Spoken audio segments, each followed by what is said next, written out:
napakagaling. Napakahusay po ng pandikit na ito na in-order ko sa Shopee. Ano lang yata ito? Kano ba presyo nito? 18 pesos or 8. Basta, ito yung nakikita ko na hinahati yung tsinelas, tapos papatakan ng 3, didikit kahit bagong tsinelas. Tapos kahit paano gawin, hindi na matatanggal. Sinampulan ko po dito kasi nabasag ko to ngayon. Favorite na favorite ko to.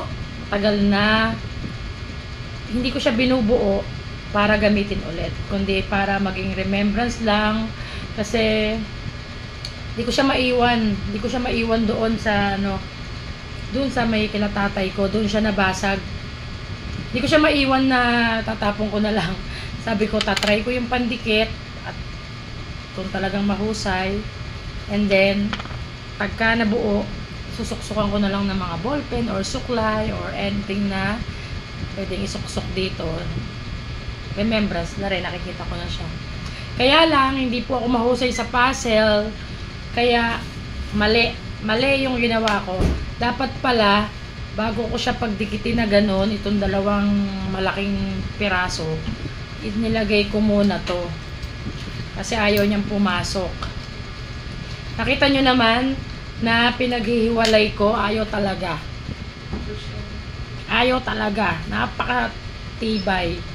Itong isa, pagkadikit, nahirapan din ako, pero pinilit ko na ano naman. Ito, hindi ko na talaga mapaghiwalay. Napaka-amazing ng pandikit na to.